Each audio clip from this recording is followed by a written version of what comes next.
바울은 앞서 로마 교회 성도들에게 문안 인사를 했습니다. 바울이 그렇게 문안 인사를 전한 성도들은 다양한 신분과 연령, 성별, 출신 배경을 가진 사람들이었고 그들 각자의 모습을 보며 로마 교회가 세워져 가는 모습을 엿볼 수 있었습니다.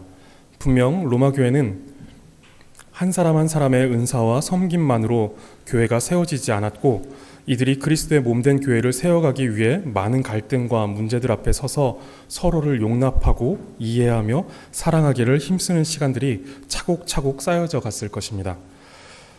가끔 이제 선배 목사님들을 만나서 목사님들의 목회 경험을 들을 때가 있는데 교회가 어느 정도 지나면 어김없이 그 교회 안에 갈등이 생기고 문제들이 생긴다라는 것입니다. 다 다른 사람들이 모였으니 갈등이나 문제가 안 생기는 게 오히려 이상할 것 같습니다. 저희 교회도 예외는 아닐 거다라고 생각합니다. 그래서 개인적으로 기도하고 있는 것은 그러한 갈등과 문제가 크게 드러날 때가 오기 전에 용서와 이해와 용납과 같은 그 성품이 교회 안에 잘 쌓여져 가는 것입니다.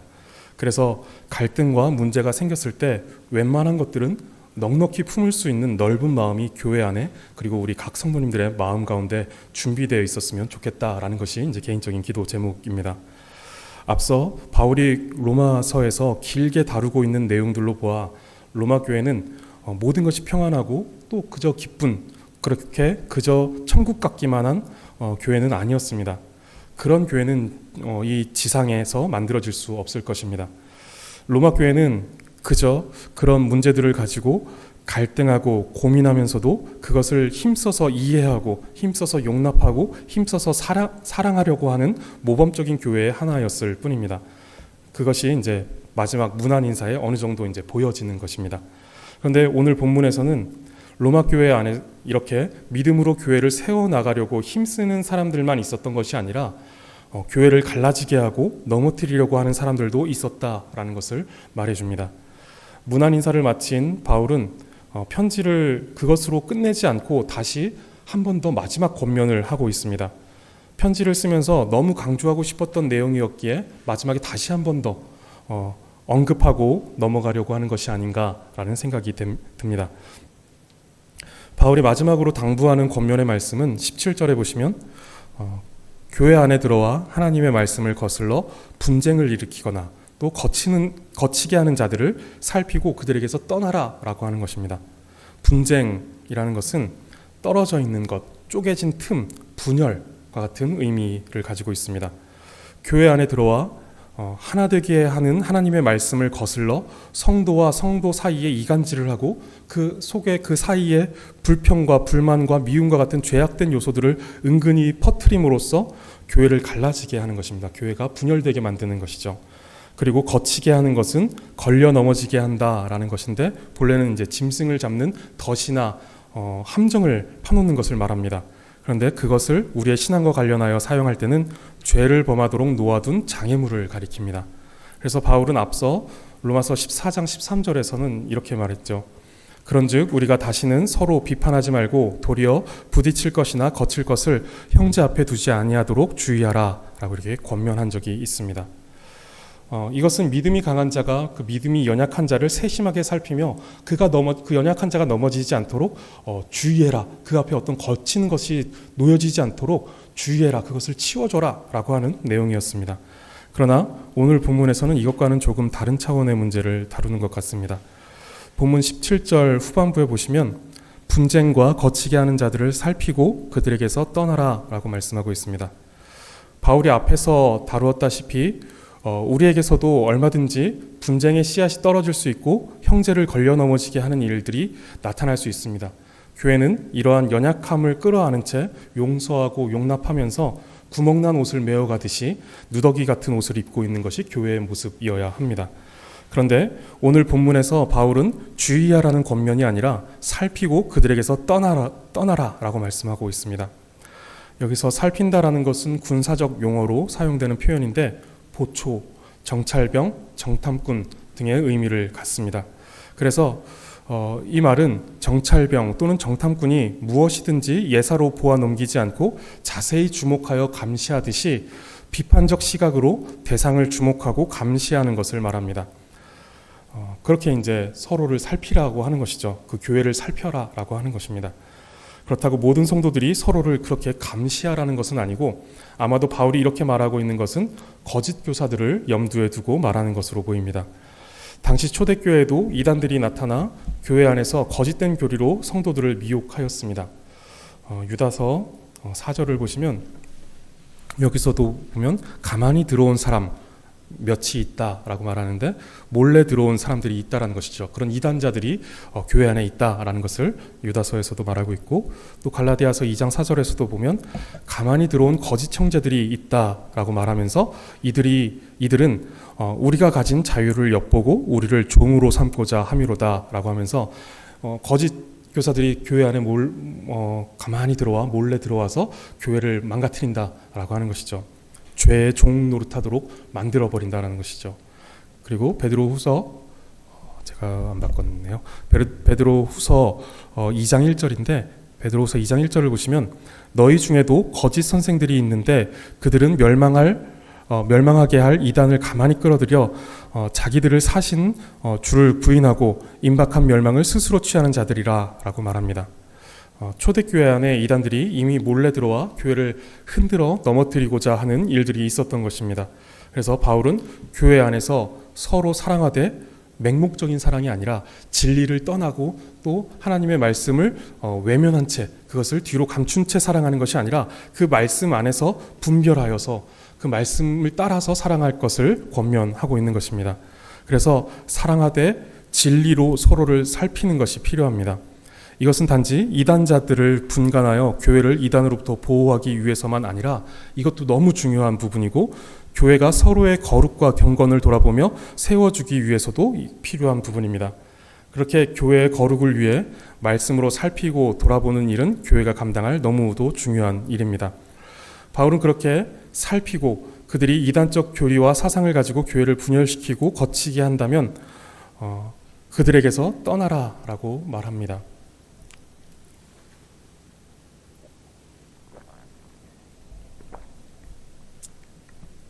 근데 이 떠나라라고 하는 말씀에 대해서 우리는 신중해야 합니다. 다양한 사람들이 다양한 모습으로 교회 안에 들어오게 될 것이기 때문에 판단은 언제나 신중해야 하고, 특별히 출교와 같은 일들은 더욱 신중해야 합니다. 거의 있을 수 없는 일이다라고 볼 수 있는 부분인데, 이러한 부분에 있어서 누군가를 이제 치리하고 누군가를 이제 벌하는 것, 이것에 대해서는 신중해야 한다는 것입니다. 예수님은 형제를 사랑하고 원수까지도 사랑하라고 말씀하십니다.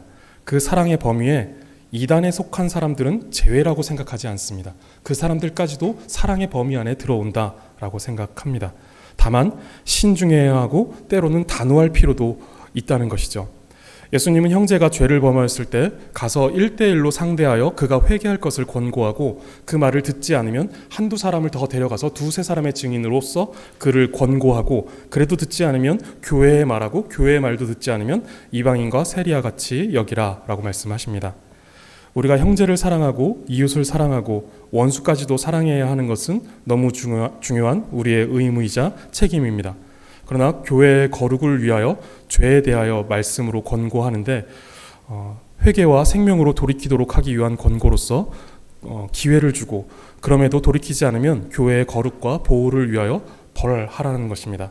그런데 그 벌조차 벌하여 다시는 돌이키지 못하도록 하는 벌, 넌 잘못했으니까 넌 맞아 마땅해, 너는 떨어져 나가는 것이 마땅해 라고 하면서 이렇게 내리는 벌이 아니라, 그 벌을 통하여 회개하고 돌이켜 생명으로 돌아오도록 하기 위한 벌을 내리는 것입니다. 사랑의 매를 드는 것이고, 또는 영혼을 치료하는 쓴 약과 같은 것입니다. 그러나 교회 안에 들어와 분열을 일으키고 거치는 것들로 성도들을 넘어지게 하는 자들에 대해서 교회는 교회를 그 죄의 영향력으로부터 보호해야 하기 때문에 단호히 벌을 내릴 필요가 있습니다. 특별히 교회 안에 들어온 이단자들이다라고 한다면 두말할 것도 없이 단호한 결정을 내려야만 합니다.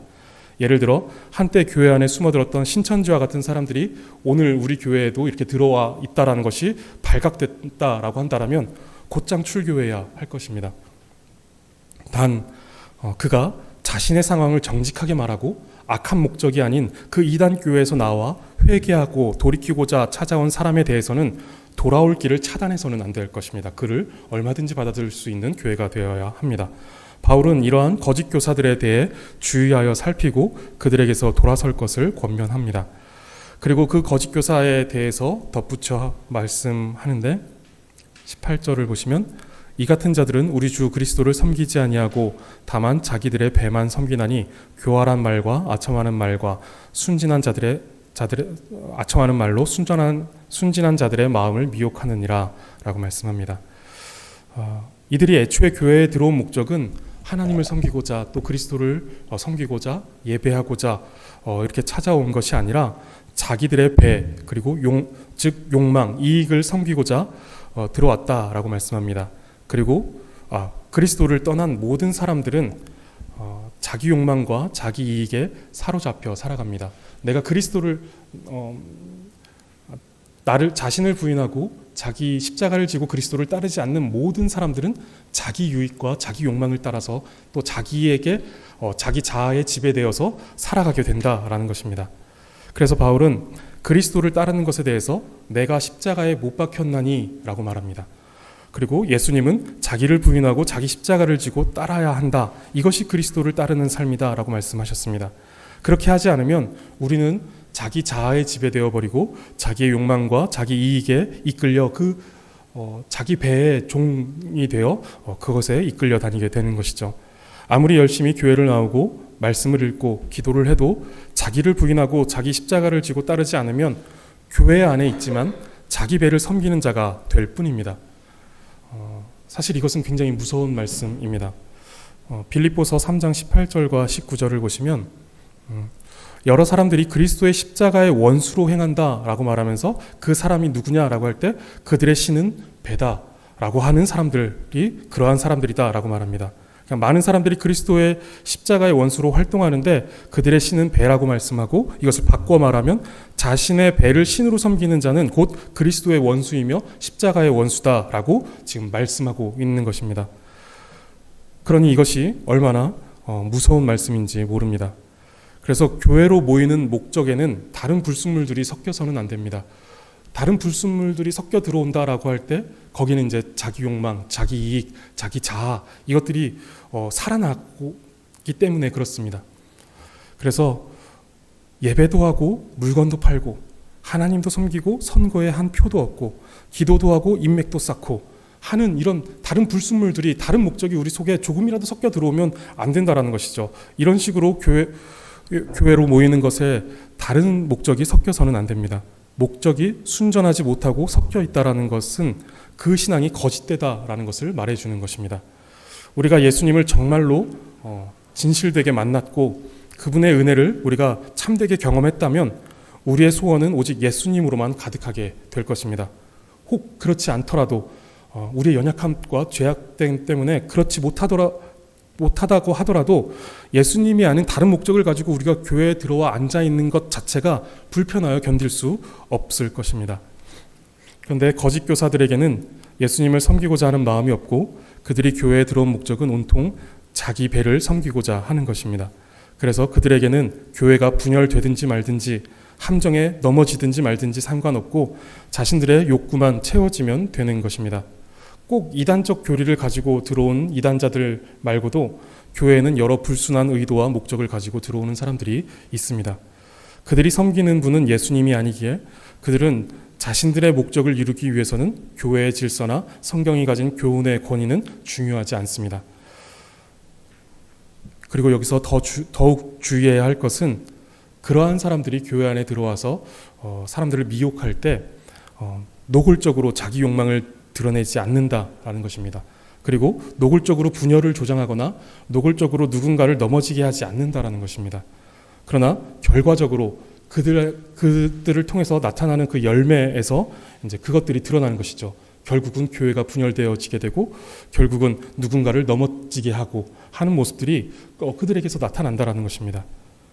18절을 또 계속 보시면 교활한 말과 아첨하는 말로 순진한 자들의 마음을 미혹하느니라 라고 말합니다. 교활한 말은 부정적인 뉘앙스로 이제 번역되어 있지만 본래는 이제 부드러운 말, 유창하고 다정한 말을 의미합니다. 그러니까 다정하게 유창한 말로 아주 논리적으로 다가온다라는 것이죠. 절대로 사납거나 거칠지 않고 따뜻하고 편안하며 논리적이고 유창한 말들로 다가온다라는 것입니다. 그리고 아첨하는 말, 이 말도 역시 이제 부정적인 느낌으로 되어 있는데 축복의 말, 칭찬, 아름다운 말을 말합니다.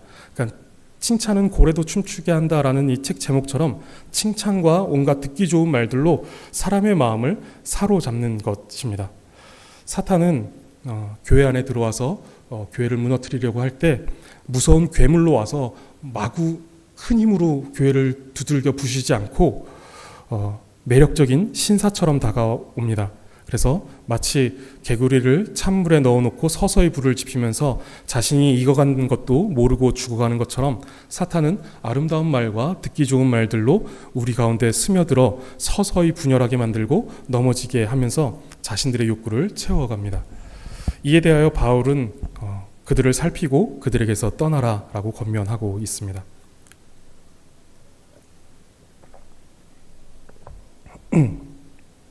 우리가 이렇게 이러한 자들, 이러한 상황 속에서 교회를 살필 때 중요한 기준이 될 수 있는 것이 있는데 이제 세 가지를 말씀드리면, 먼저는 성경적 기준입니다.